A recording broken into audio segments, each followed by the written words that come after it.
नमस्कार मित्रों, RVIS classes में आप सभी का हार्दिक स्वागत है।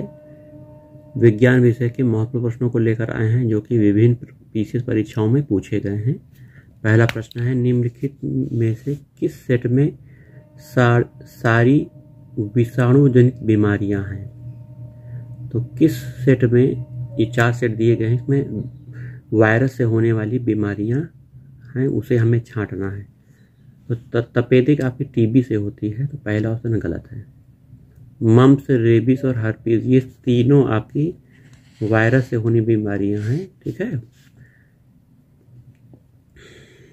देखिए, मम्प्स कंठमाला रोग एक विषाणुजनित रोग है जिसमें पैरोटिड ग्रंथि कष्टदायक रूप से बड़ी हो जाती है। रेबीज भी विषाणुजनित बीमारी है। हर्पीज रोग का कारण भी विषाणु है, तो बी ऑप्शन आपका सही है। ठीक है, निम्नलिखित में से कौन सा रोग का कारण जीवाणु नहीं होता? तो हैजा जीवाणु से होता है, डिप्थीरिया जीवाणु से होता है, काली खांसी जीवाणु से होता है, एड्स बीमारी विषाणु से होती है, एड्स HIV एड्स। ठीक है, ब्लू बेबी नामक प्रदूषणकारी बीमारी पीने वाले जल में निम्नलिखित में किसकी अधिक विद्यमान होने के कारण होता है? नाइट्रेट की अधिकता से ब्लू बेबी बीमारी हो जाती है।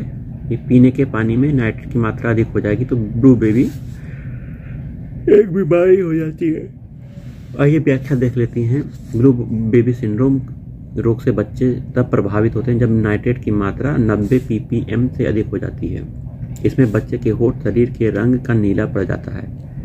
यह नाइट्रेट हीमोग्लोबिन से क्रिया करके उनके ऑक्सीजन परिवहन की क्षमता को कम कर देता है, जिससे श्वसन क्रिया सुचारू रूप से संपादित नहीं हो पाती है। आइए, बहुचर्चित बबल बेबी रोग इसलिए हो कहलाता है क्योंकि रोगग्रस्त शिशु लार के बुलबुले बनाता है। बबल बेबी रोग में जो शिशु है लार के बुलबुले बनाता है। बी ऑप्शन सही है।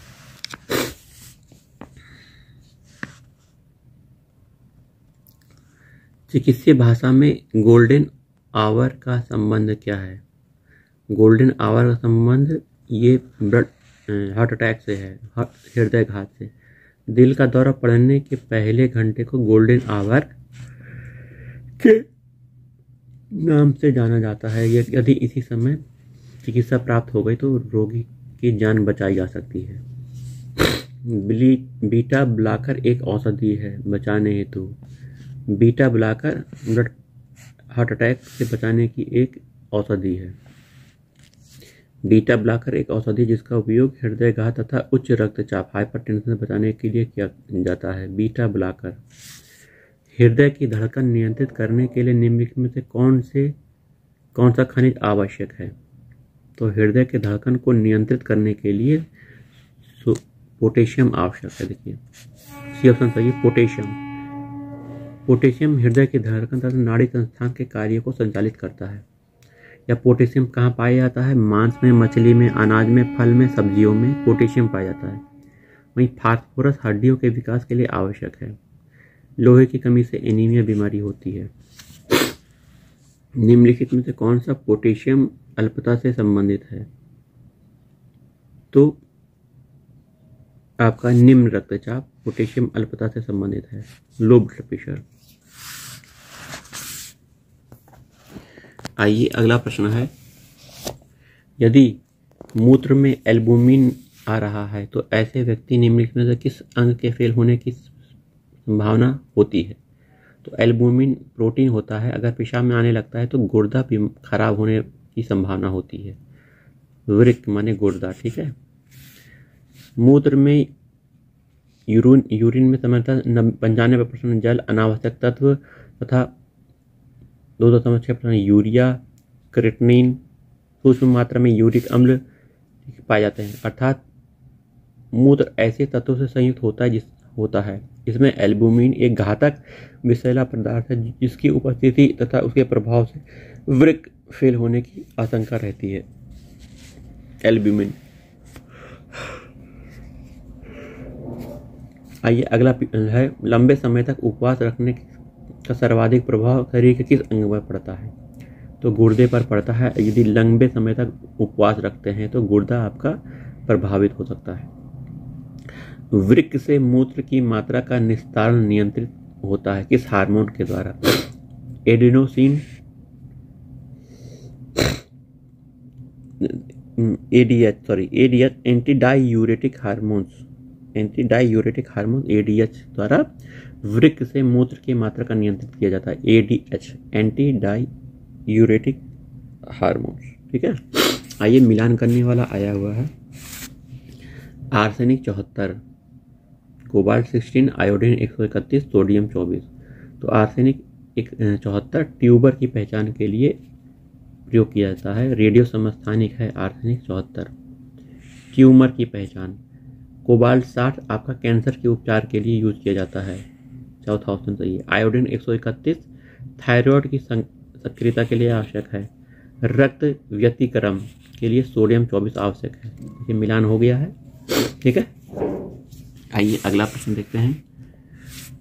ट्यूमर की पहचान हेतु प्रयुक्त रेडियोधर्मी समस्थानिक है। ट्यूमर की पहचान के लिए आर्सेनिक 74। ठीक है, सी ऑप्शन सही है आपका। निम्नलिखित में कौन सा सुमेलित नहीं है? तो कोबाल्ट 60 शरीर के अंदर अर्बुद गांठ की पहचान के लिए सुमेलित नहीं है बोला है। तो कोबाल्ट 60 का प्रयोग कैंसर के उपचार के लिए किया जाता है। देखिए ये भी गलत है।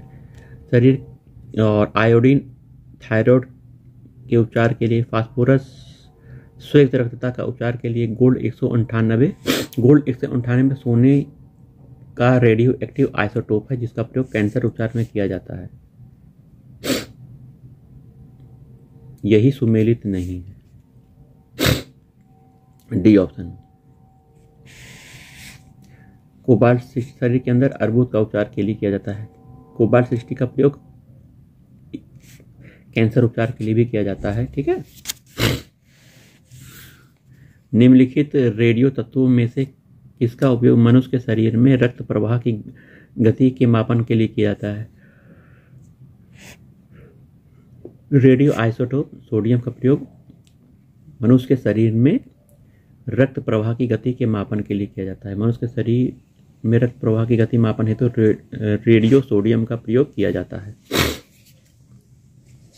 आइए अगला प्रश्न देखते हैं। ब्लड कैंसर, रक्त कैंसर जिसे ल्यूकीमिया कहते हैं, बीमारी की रोकथाम के लिए प्रयोग किया जाना रेडियो समस्थानिक कौन सा है? फास्फोरस 32। फास्फोरस 32 का प्रयोग ल्यूकीमिया जिसे ब्लड कैंसर कहते हैं के उपचार में किया जाता है।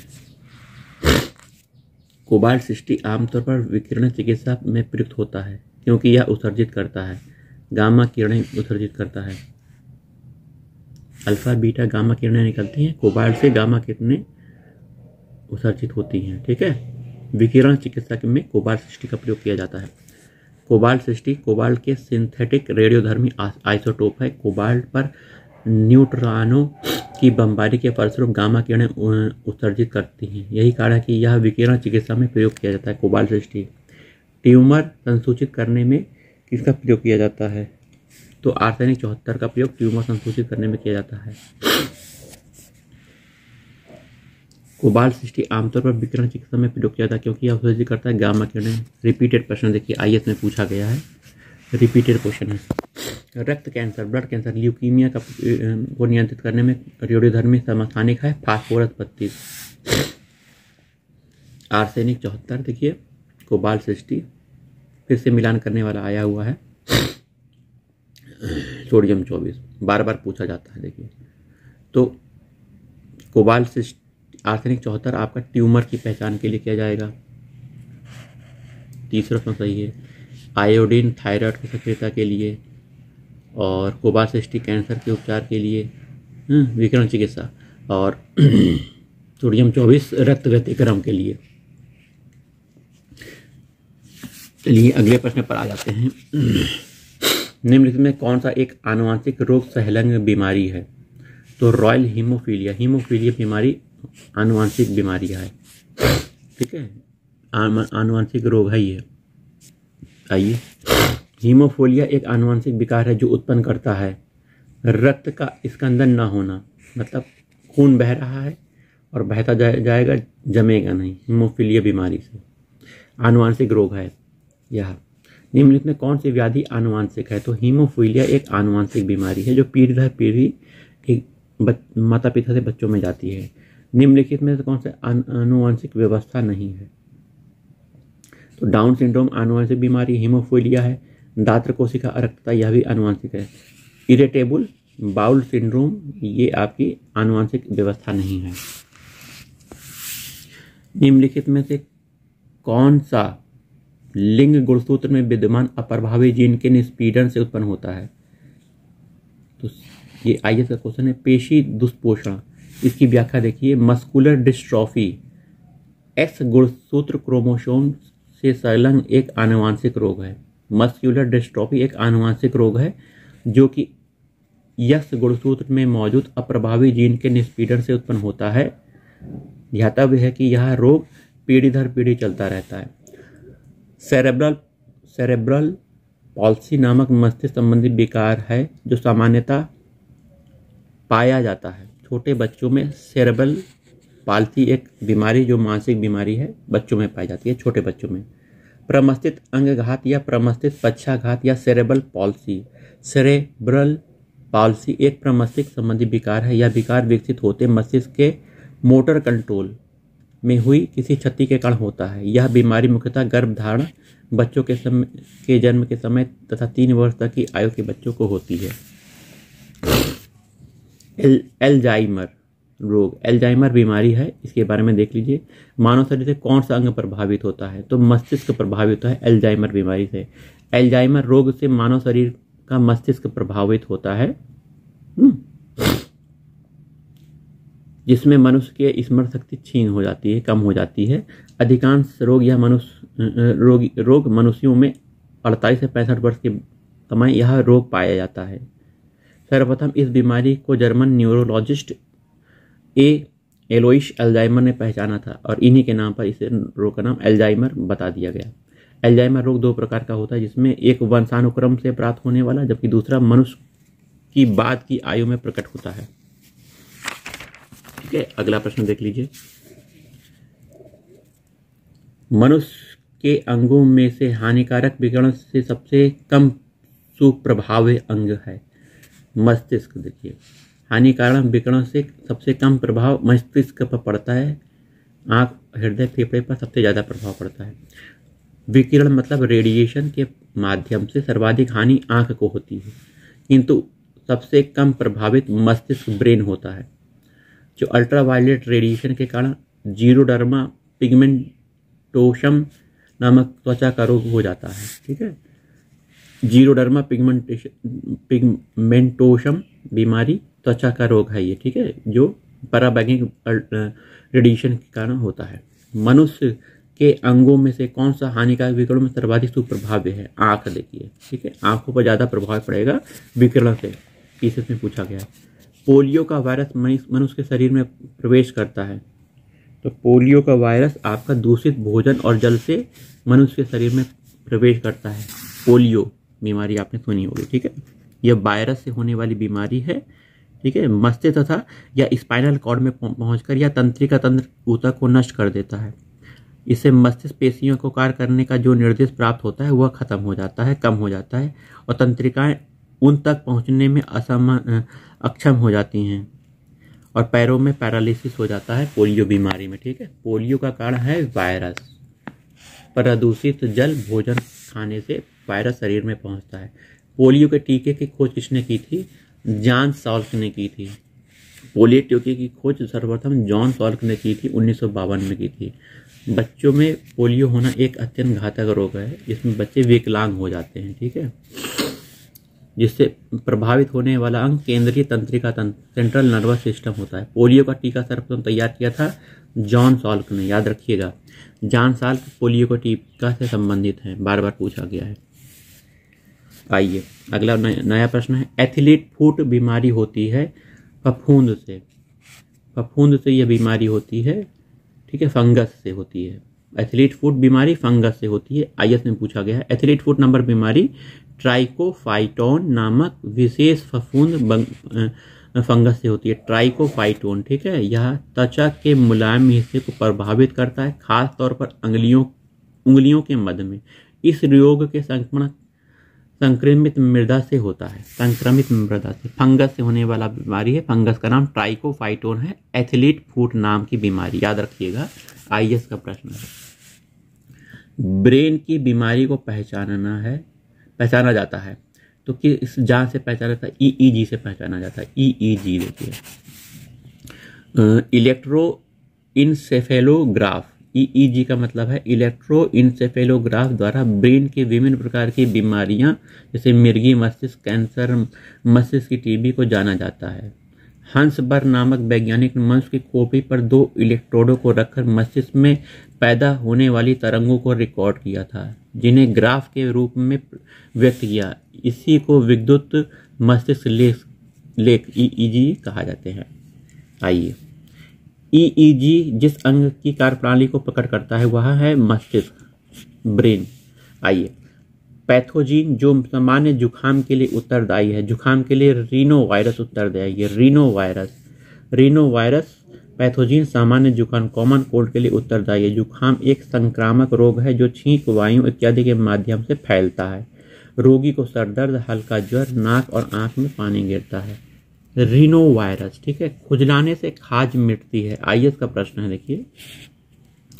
खुजलाने से खाज मतलब खाज मिटती है क्योंकि इससे कुछ तंत्रिकाएं उद्दीपित होती हैं जो मस्तिष्क को प्रतिहिस्टामिन रसायनों के उत्पाद को बढ़ाने को निर्देशित करती हैं, ठीक है। सी ऑप्शन सही है आपका। आइए अगला प्रश्न है, एनोस्मिया क्या है? बी, ग्रहण संवेदना की कमी को एनोस्मिया कहते हैं। एनोस्मिया या अग्रहणता या गंध अग्राहता से मनुष्य की सूंघने की शक्ति नाश हो जाती है। एनोस्मिया। डाउन सिंड्रोम एक आनुवंशिक विकार है जो होता है गुणसूत्रों की संख्या में परिवर्तन के कारण डाउन सिंड्रोम बीमारी हो जाती है। डाउन सिंड्रोम आनुवंशिक विकार है जो मनुष्य के गुणसूत्रों की संख्या में परिवर्तन के कारण होता है। 21वें जोड़े के गुणसूत्र 2 के बजाय 3 होते हैं, अतः गुणसूत्र 47 हो जाते हैं 46 के बजाय। इसमें मनुष्य का सिर गोल, गर्दन मोटी, मुख खोला हुआ, आंखें तिरछी। इस सिंड्रोम को मंगोल जड़ता, मंगोलॉइड आइडियोसी भी कहते हैं। यकृत रोग हेपेटाइटिस बी का क्या कारण है? तो डीएनए वायरस हेपेटाइटिस बी का कारण है। Hepatitis B virus hepa DNA virus है जिसके कारण लीवर में सूजन जलन पैदा होती है। किस सूक्ष्म जीव के द्वारा हेपेटाइटिस बी की बीमारी होती है? यह वायरस के द्वारा होती है, HEPA virus, HEPA DNA virus, ठीक है। वायरस से हेपेटाइटिस बी होता है। आइए अगला प्रश्न है, हेपेटाइटिस रोग से मनुष्य के शरीर का सीधा प्रभावित अंग है लीवर, यकृत है। यकृत में सूजन है ना हो जाती है। निम्नलिखित में कौन सा रोग वायरस के द्वारा होता है? तो हेपेटाइटिस आपका वायरस से होता है। निम्नलिखित में से निम्न द्वारा होने वाली बीमारियों के लिए सल्फा दवाइयों के लिए कारगर है। सल्फा दवाइयाँ किसके लिए कारगर हैं? तो जीवाणु के लिए सल्फा दवाइयाँ कारगर हैं। जीवाणु द्वारा होने वाली बीमारियों के लिए सल्फा दवाइयों का प्रयोग किया जाता है, ठीक है। सल्फा ड्रग्स की खोज, सल्फा ड्रग्स प्रोन्टोसिल की खोज 1932 में की गई थी। तो सल्फा ड्रग्स जीवाणु के रोग के लिए हमें प्रयोग किया जाता है। निम्नलिखित प्रति सूक्ष्म जीवाणु औषधियों में से कौन सी यक्ष्मा अर्थात टीबी की बीमारी और कुष्ठ दोनों की चिकित्सा के लिए किया जाता है? तो एमिनोसैलिसिलिक एसिड का प्रयोग यक्ष्मा और कुष्ठ दोनों के लिए किया जाता है। एमिनोसैलिसिलिक एसिड का प्रयोग, ठीक है। टीबी की बीमारी, कुष्ठ रोग दोनों में किया जाता है। बैक्टीरिया वाली बीमारी है दोनों। विश्व स्वास्थ्य संगठन के अनुसार आज के समय में सर्वाधिक संख्या में लोग प्राण लेने वाली बीमारी है टीबी की बीमारी, ठीक है। 1996 का यह प्रश्न था, बदल सकता है, ठीक है। यह क्वेश्चन बदल सकता है, इसलिए इसको आप देख लीजिएगा। प्रतिवर्ष 5 लाख से अधिक भारतीय रोग से मरते हैं, यही टीबी से बनते हैं। ठीक है, टीबी अब कंट्रोल की जा रही है, बहुत कम लोग मर रहे हैं, मृत्यु दर कम हो जा रही है। ये पहले का क्वेश्चन है, तो इसे मत यूज करिएगा। जीवाणु से उत्पन्न होने वाली बीमारी कौन सी है? तो टीबी, माइकोबैक्टीरियम ट्यूबरकुलोसिस जीवाणु से होती है। ठीक है, आइए कुछ मिलान करने वाला आया है जिसको हम देख लेते हैं। खैरा रोग, खैरा रोग जस्ते की कमी से होती है। खैरा रोग जस्ते की कमी से, एनीमिया खून की कमी से, लोहे की कमी से हो जाता है ना। स्कर्वी विटामिन सी की कमी से हो जाता है, और ग्वाटर वो गलघोंटा आयोडीन की कमी से होता है। ठीक है, टिटनेस नामक बीमारी किससे होती है? तो टिटनेस नामक बीमारी, नमक रोग को किस नाम से जाना जाता है? लॉकजा नाम से जाना जाता है, लॉकजा। टिटनेस नामक रोग नाम किस नाम से जाना जाता है? लॉकजा। ये बैक्टीरिया से होने वाली बीमारी है। धनुष्कर रोग कहा जाता है टिटनेस रोग को। रोगी का शरीर धनुष की तरह टेढ़ा होकर अकड़ जाता है। घातक संक्रामक रोग है जो कि क्लॉस्ट्रीडियम टिटेनी नामक जीवाणु से होता है। जीवाणु का नाम है क्लॉस्ट्रीडियम टिटेनी। यह रोग लॉकजा नाम से भी जाना जाता है। मिनी माता रोग व्याधि किस धातु के हानिकारक मात्रा के कारण होता है? तो देखिए, पारा की अधिकता से मरकरी मिनी माता रोग हो जाता है। शरीर में पारा की मात्रा अधिक होने से मिनी माता बीमारी हो जाती है, जिसमें शरीर के अंग के होंठ और जीभ काम करना बंद कर देते हैं। साथ में बहरापन, आंख का धुंधलापन, मानसिक असंतुलन पाया जाता है। ठीक है, तो आज की वीडियो में इतना ही, मिलते हैं अगली वीडियो में।